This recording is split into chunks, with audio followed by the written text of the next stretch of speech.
Asas teknologi pemrosesan makanan, perkongsian dari Uncle Kuden. Assalamualaikum dan salam sejahtera.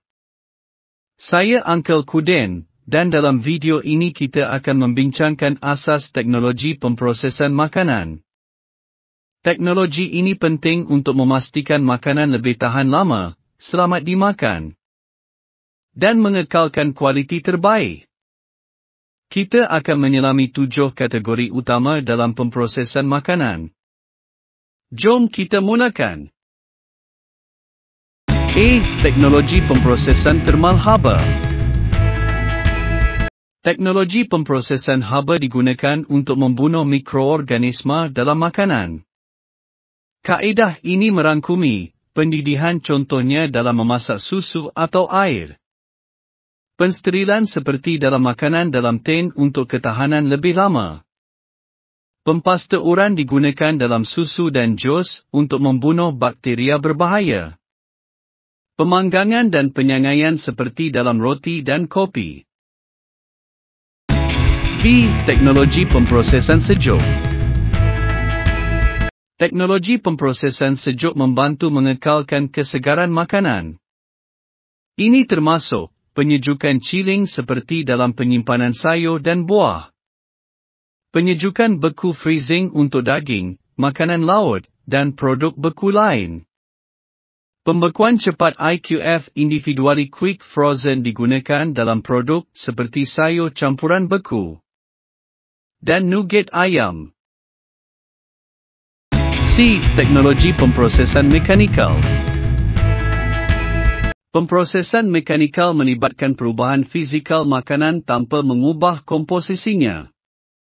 Kaedah termasuk pengisaran dan pemotongan dalam industri roti dan daging. Pencampuran dan pemadatan, contohnya dalam pembuatan sausage. Penekanan untuk menghasilkan minyak dari bijian seperti minyak kelapa dan minyak sawit. D. Teknologi pengeringan. Pengeringan membantu mengurangkan kandungan air makanan, menjadikannya lebih tahan lama. Contohnya, pengeringan matahari, seperti ikan kering dan buah-buahan kering. Pengeringan udara panas, digunakan dalam pembuatan kopi segera. Freeze drying pengeringan beku, seperti dalam makanan segera untuk angkasawan dan bahan perubatan. E. Teknologi pengawetan bukan haba. Teknologi ini tidak menggunakan haba tetapi tetap mengekalkan keselamatan makanan. Antaranya, penyinaran makanan, membantu membasmi kuman dalam produk seperti rempah. Tekanan tinggi HPP, digunakan dalam jus buah segar untuk mengekalkan nutrien. Pembungkusan vakum, mengurangkan oksigen untuk melambatkan pertumbuhan bakteria. F. Teknologi pemprosesan inovatif. Teknologi pemprosesan inovatif semakin berkembang. Contoh menarik ialah pencetakan 3D makanan untuk reka bentuk makanan yang unik. Fermentasi moden, seperti dalam penghasilan daging berasaskan tumbuhan. Penggunaan teknologi nano untuk meningkatkan tekstur dan nutrisi makanan. G. Teknologi pemprosesan pembungkusan. Pembungkusan memainkan peranan penting dalam memastikan kualiti makanan terjaga. Kaedah popular termasuk Modified Atmosphere Packaging (MEP). Menyimpan makanan dalam atmosfera terkawal. Active Packaging, pembungkusan yang melepaskan bahan antimikrob.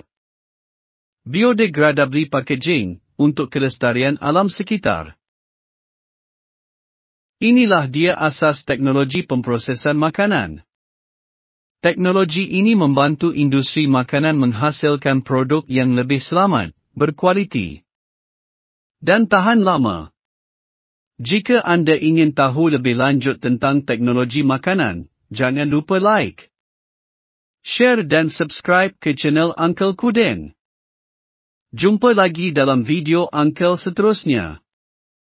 di mana Uncle akan kupas setiap jenis teknologi dengan lebih mendalam lagi.